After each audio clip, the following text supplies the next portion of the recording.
Om Namah Bhagavate Vasudevaya. Om Namah Bhagavate Vasudevaya. Om Namah Bhagavate Vasudevaya. I am honored to offer my pranams and salutations to all listening in. I am humbled by being given the opportunity to share a summary of Chapter 3 of the Bhagavad-Gita on the occasion of the Geeta Jayanthi celebrations this year. My heartfelt thanks to the management committee of the Geeta Ashram for giving me this opportunity. My name is Rumesh Kumar, and I'll be covering the third chapter of the Bhagavad-Gita. It is called Karma Yoga, or the Yoga of Action. The Bhagavad-Gita is a conversation between the Lord Sri Krishna with his friend and disciple Arjun. To understand the context of discussion in any conversation, it is necessary to follow the flow of that conversation. Hence, we shall backtrack to chapter 2 in order to elicit the key message and line of discussion that occurred between Lord Krishna and Arjun before the commencement of chapter 3. In the previous chapter, as a prelude to the Bhagavad-Gita, many different parts were explained by the Lord, such as Sankhya Yoga, Buddhi Yoga, control of the senses by intelligence, working without fruitive desire, and the position of the neophyte. Specifically, in verse 39, the Lord explained two kinds of paths for attaining the Supreme, namely Sankhya Yoga and Buddhi Yoga. Sankhya Yoga, or the analytical study of the nature of spirit and matter, is the subject matter for persons who are inclined to speculate and understand things by experimental knowledge and philosophy.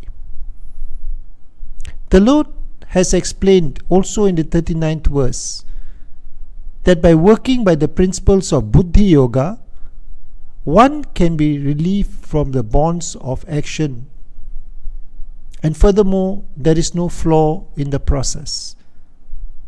The same principle is more clearly explained in the 61st verse, that this Buddhi Yoga is to depend entirely on the Supreme, or more specifically on Lord Krishna. And in this way, all the senses can be brought under control very easily. In verse 39 to 47, Lord Krishna criticizes fruitive work, indicating that to be reflective as belonging to the lower and not higher parts of the Vedas. He cautioned Arjuna not to get allured by the lower, flowery words of the Vedas and to rise above the three modes of nature. The narrative suggests that Krishna was positioning intelligence or Buddha Yoga as being superior alternative over undertaking work or Karma Yoga that was described therein. Arjun begins the third chapter by asking why Lord Krishna wants him to engage in this ghastly warfare by engaging in action, when based on what he said indicated earlier, intelligence is better than work. As a sincere student, Arjuna put forward his question. As an expert teacher, Lord Krishna dissects the topic of Buddhi Yoga without losing the essence, and subsequently systematically built up the topic by first describing the different aspects of Buddhi Yoga and then combining them together. He divides Buddhi Yoga into three intricate and interconnected concepts of detached engagement or dutiful work, knowledge of the Supreme, as well as the development of the mood of devotional service. In chapter 3, he covers the concept of Karma Yoga. In chapter 4, knowledge or Jnana Yoga, and subsequent topics he espouses the concept of Bhakti Yoga. This is how he simplifies a complicated concept into smaller concepts. This entire chapter is going to be devoted to just explaining the concept of why we need to act out of a sense of duty. That is the background of this chapter. As we all know, Arjuna indicated in the earlier chapter how he intends to get out of the dilemma he faces. He was using the excuse of detachment and renunciation as a way out. He wanted to engage in a renounced order of life. However, the renounced order of life can be accepted only upon being purified by the discharge of prescribed form of duties which are laid down just to purify the heart of materialistic man. From verse 3 to 8, Lord Krishna explains that this engagement is not the same as detachment. Merely by giving up work doesn't mean that one becomes detached. In verse 5, Lord Krishna reminds Arjuna that we are forced to act helplessly according to the modes of material nature, irrespective of whether we like it or not. In the Vedic Palis, this is referred to as the effect of the three modes of material nature: the Sattva, Rajas and Tamas, which means goodness, passion and ignorance. These three modes are to be considered as three cosmic energies which are driving everything that is there in this universe. They constantly are influence our body, our mind, at every level of our existence. This applies to all living entities. Even if Arjuna becomes a renunciate, he cannot be completely detached from his nature of seeking justice and protecting righteousness. If, for instance, as any of his fellow renunciates is insulted when begging for alms, Arjuna by his nature will immediately pick up a fight. Arjuna may have taken himself out of the arena, the battlefield, but he cannot take the battlefield out of himself. In short, the spirit soul has to be engaged in the good work of the Lord. Otherwise, it will be engaged in occupations dictated by illusory energy.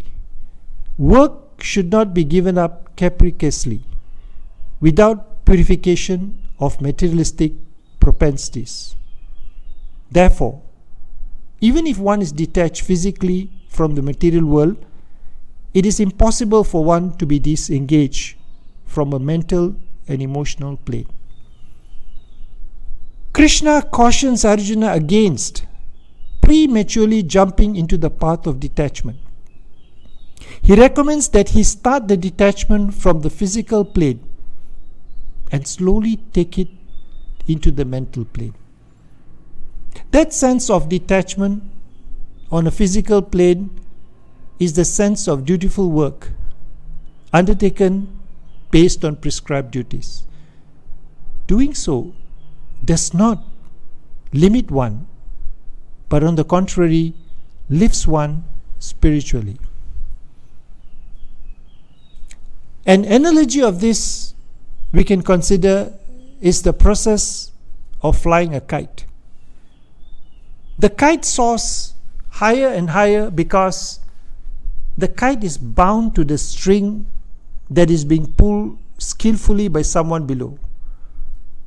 That discipline, which is brought about by the connection to the string, is what is helping the kite go higher. If someone cuts the string and let it free, the kite will just fall down. And that is what the so-called modern understanding of freedom does. Hence, discipline and duty should not be viewed as some kind of a restriction, but as an empowerment that is grounded first in our sense of duty.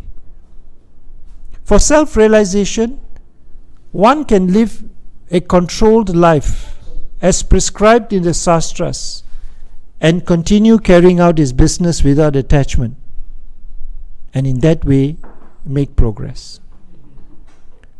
When describing dutiful engagement, the Lord introduces a very powerful concept called Yagya, which is translated in English as sacred sacrifice.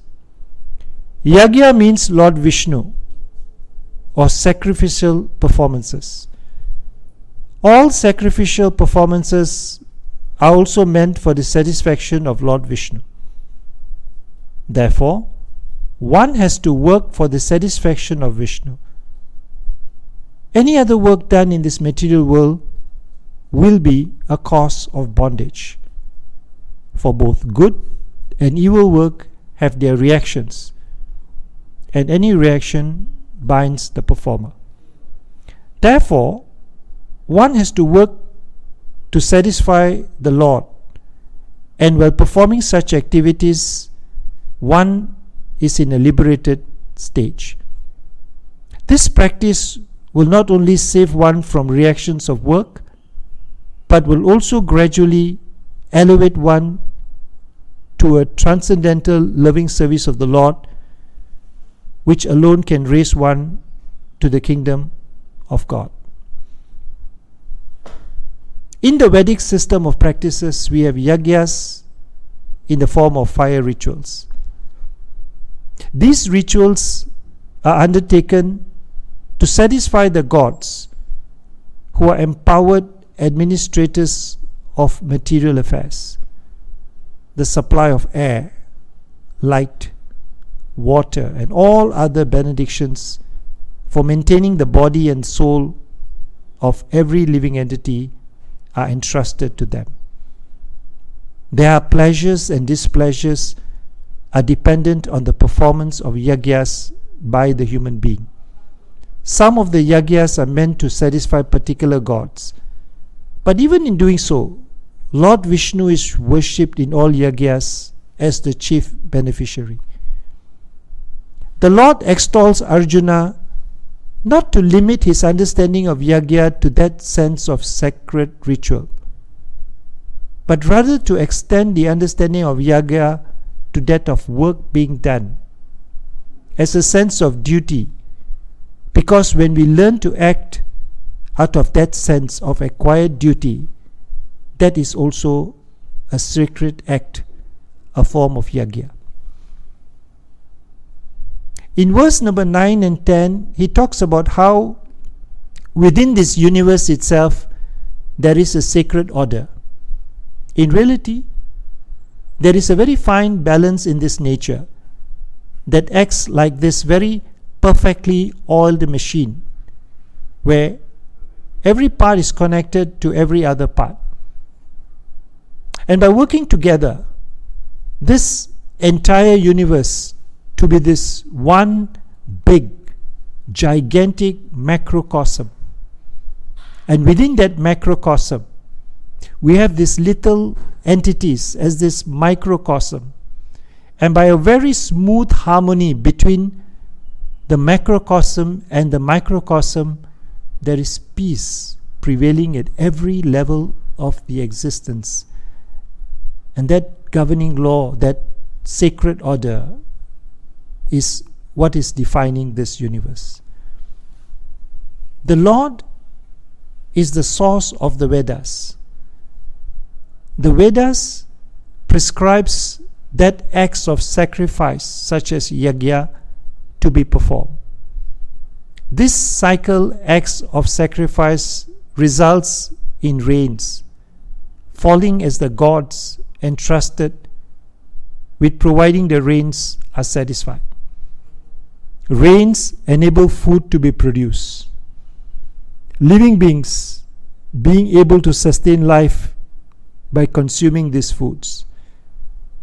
This cycle is broken if food is consumed without offering it first to the Lord from whom the Vedas emerged.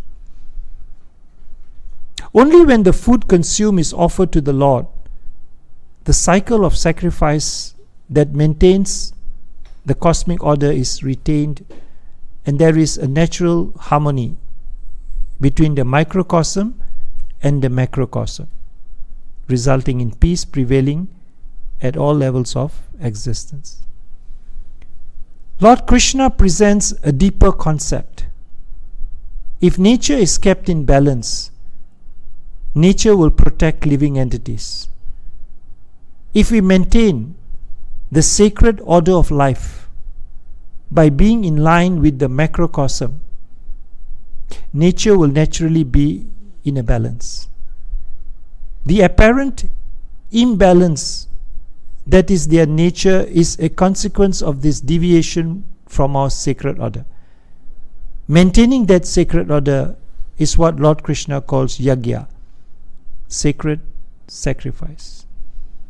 Hence, to complete the cycle, when we get food, we should not eat food directly, but rather we are grateful. We express our sense of gratitude by offering this food to the divine. So, in a sense, this is the created a whole cycle. This is the cycle of sacrifice. This is what Krishna is recommending to Arjuna in this part of dutiful engagement. The philosophy of work hard and enjoy sense gratification is condemned herein by the Lord. Therefore, for those who want to enjoy this material world, the above mentioned cycle of performing yagyas is absolutely necessary.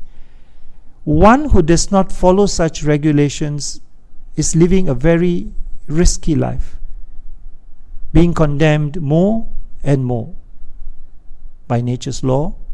This human form of life is specifically meant for self-realization in either of three ways, namely Karma Yoga, Jnana Yoga or Bhakti Yoga. The Yagya system is planned in such a way that sensory conscious persons may satisfy their desires without becoming entangled in the reaction of sense gratification work. Sometimes there are some very rare advanced souls who are so internally detached, they don't need to undertake prescribed duties. They are internally so grounded and spiritually advanced that for them, so to speak, advanced souls, they have no prescribed duty. However, again, there is a balancing act. He comes yet some of these advanced souls from verse 22 to 33. He says, some of these advanced souls, they still act. They have no duty, yet they act just to bring some discipline and social order in the society, just to set an example.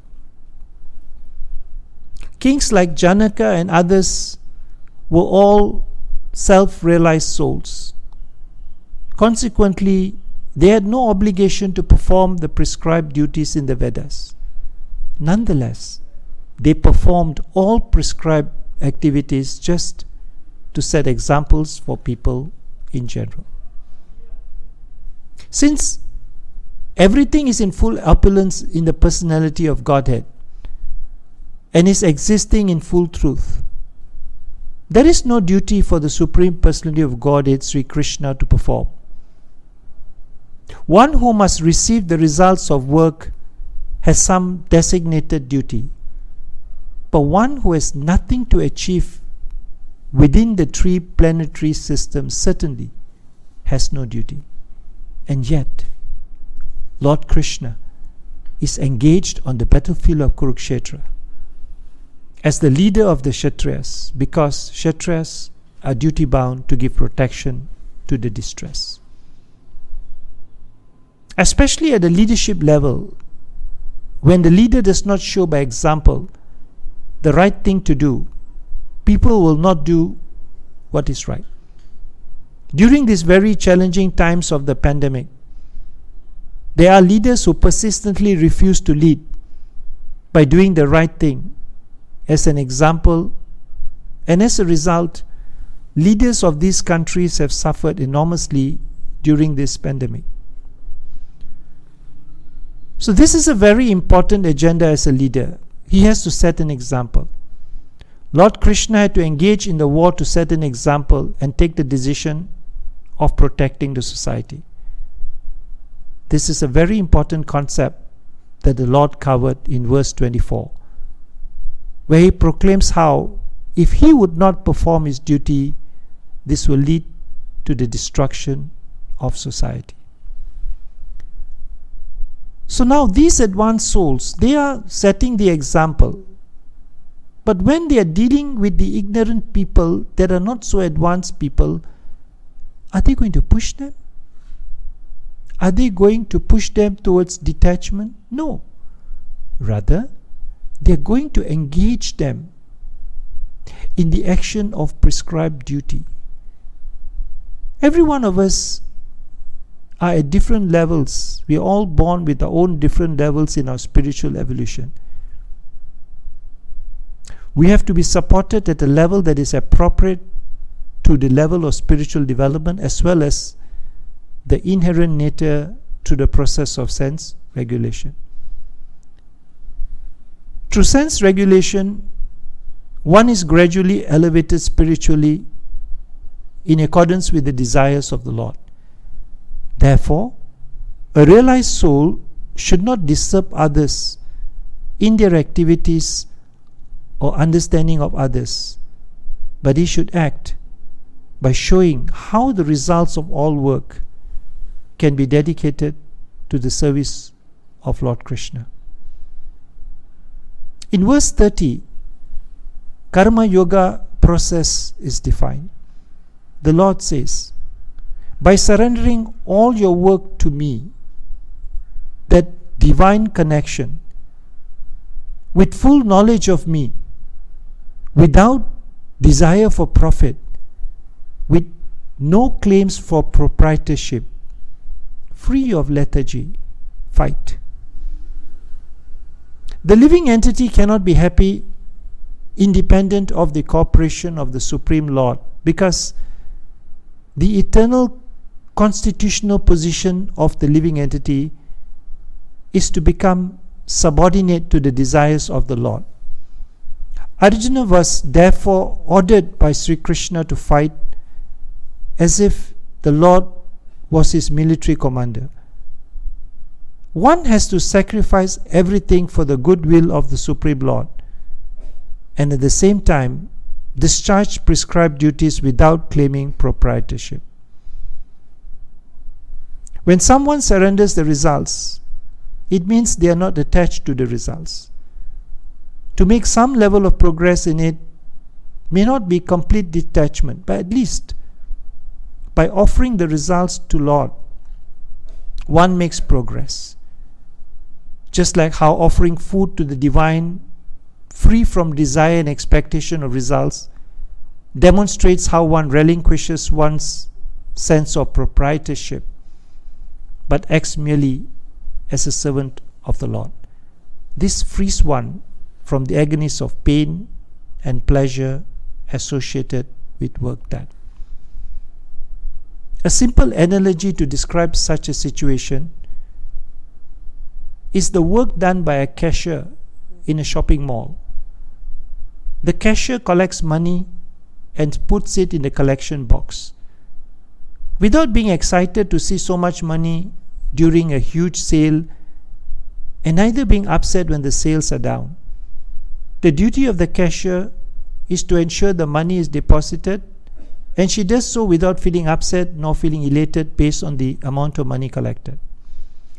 Similarly, the living entity has to perform its duty without attachment to the results that can cause a person doing the duty to be either attached to the outcomes or repulsed by it, thus affecting the person's ability to perform that prescribed duty in the very best possible way.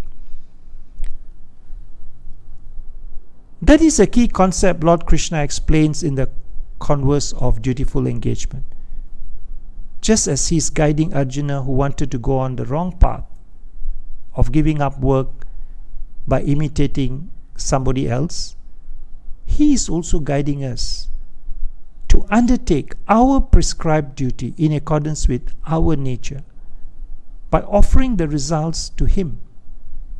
We disentangle ourselves from the results of our work, both good and bad. When Arjuna heard this, it made sense to him, but he was analyzing his own situation. He sensed that even as he's trying to act out of a sense of duty, some urge within him is pushing him away from his duty.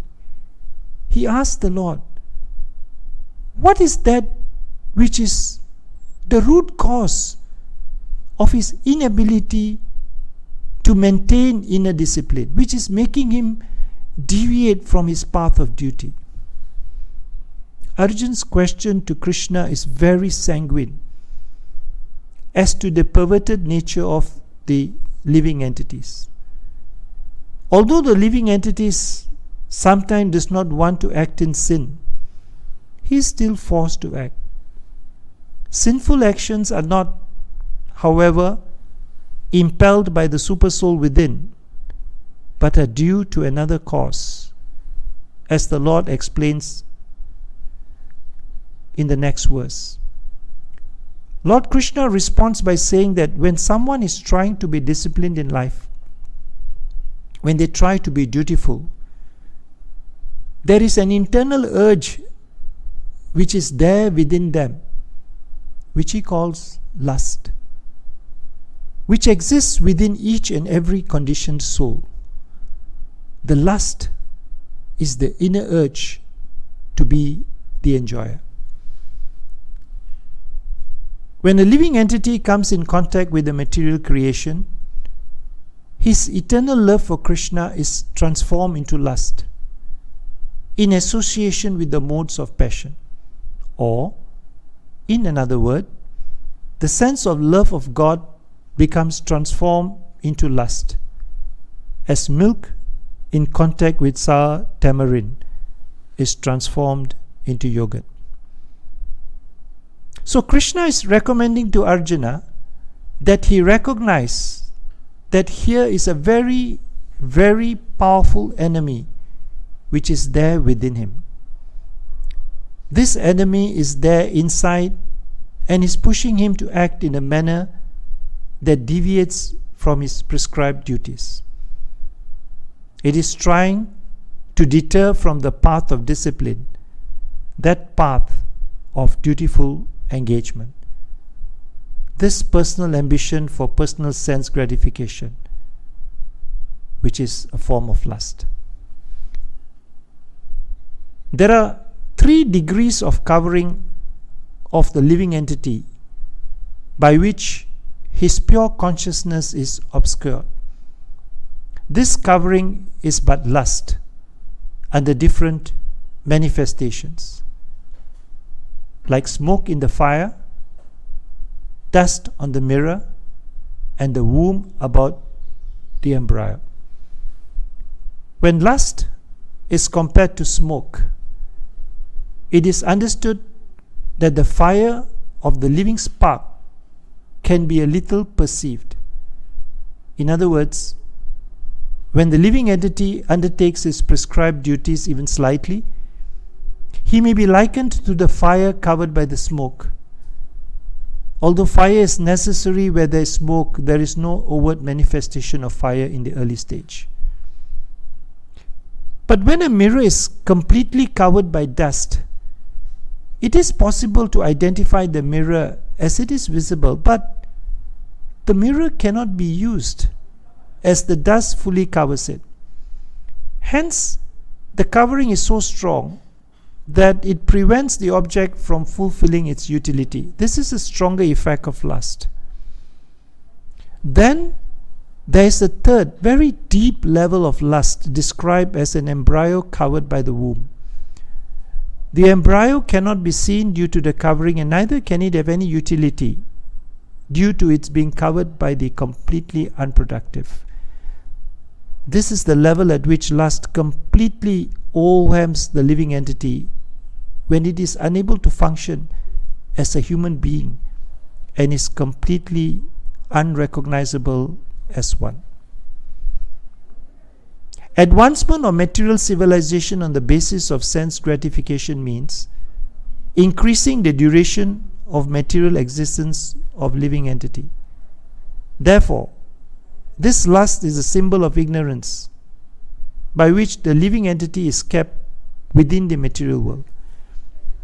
While one enjoys sense gratification, it may be that there is some feeling of happiness, but actually that so-called feeling of happiness is the ultimate enemy of the sense enjoyer. The enemy has captured different strategic positions in the body of the conditioned soul, and therefore Lord Krishna is giving hints of those places, so that one who wants to conquer the enemy may know where he can be found. Mind is the center of all activities of the senses, and thus the mind is a reservoir of all ideas of sense gratification. And as a result, the mind and the senses become the repositories of lust. Next, the intelligence department becomes the capital of such lustful propensities.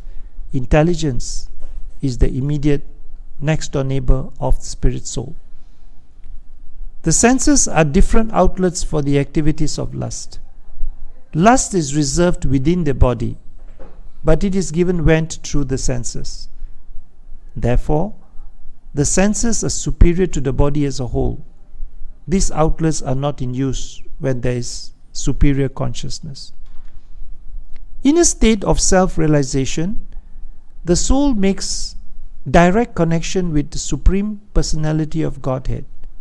Therefore, the bodily functions, as described here, ultimately end in the Supreme Soul.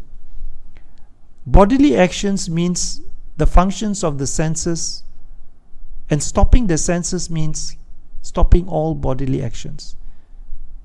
But since the mind is active, then, even though the body may be silent and at rest, the mind will act, as it does during dreaming. But above the mind there is the determination of intelligence, and above the intelligence is the soul. One has to strengthen the mind by use of intelligence. If by intelligence one engages one's mind in thinking of the Lord, by complete surrender unto the Supreme Personality of Godhead, then automatically the mind becomes stronger. And even though the senses are very strong, like serpents, they will be no more effective than serpents with broken fangs. Since lust resides in the senses, the mind and intelligence, a very immediate solution is overcome this lust by engaging the senses in selfless service or seva to humanity, to bring the desire for sense gratification for the benefit of the self to be under control. The senses can be focused on the Lord, such as seeing the form of the Lord, tasting his prasadam, smelling the flowers offered to him. To overcome the powerful urge of lust in the mind, the Lord suggests that we engage our mind in sadhana or devotional practices of constantly remembering him, hearing his pastimes, glorifying his opulence, worshipping him, and offering obeisance unto him. To overcome the lust that has conquered the intelligence, we should bathe our intelligence by reading the scriptures as well as engaging spiritual practice, such as engaging in discourses with other devotees, describing and glorifying his name, his form, as well as his pastimes. With this kind of holistic approach of senses, mind and intelligence, one will be able to overcome this distraction that comes in the process of duty. So, this is still appropriate special technique that he reveals in the scriptures. This is how Lord Krishna concludes this chapter, by giving very practical baby step for Arjuna, taking him before him to the eventual goal of the yoga. I'll now summarize the key takeaways from this chapter. There are 9 key takeaways, and I'll summarize them. First key takeaway is, detachment is not the same as disengagement. That is, by being detached, one is not necessarily disengaged, as it is a human characteristic to be engaged. Number 2, to be detached physically but engaged mentally and emotionally is a sign of a pretender. Number 3, since one has to work to maintain oneself, one has to be attached to one's work. Number 4, it is necessary to be attached to one's work, but disengaged from the results of that work in a process called disengaged attachment. Number 5, one way of being in a state of disengaged attachment is through the performance of one's prescribed duties in accordance with maintaining the cosmic order of the universe. Number 6, the inability to sustain one's ability to engage in prescribed duties and to remain disengaged results is lust or the desire to lord over material nature. Number 7, this lust rests in the senses, in the mind and intelligence. Number 8, to overcome lust, one needs to perform selfless service, engage in devotional practice, as well as bathe one's intellect regularly in scriptures and discussions about the Lord. Number 9, in this way, the path towards continually engaging in one's prescribed duties without being affected by the outcome of doing so will manifest. Hare Krishna, Krishna Krishna, Hare Hare, Hare Rama, Rama Rama, Hare Hare. Thank you everybody for listening in. I wish you all the best, wish you all safety, and hope that we will all continue in this wonderful journey that has been inspiring us all to think about the Lord as we summarize the different chapters during this very wonderful occasion of Geeta Jayanthi. Thank you again, all the best, goodbye.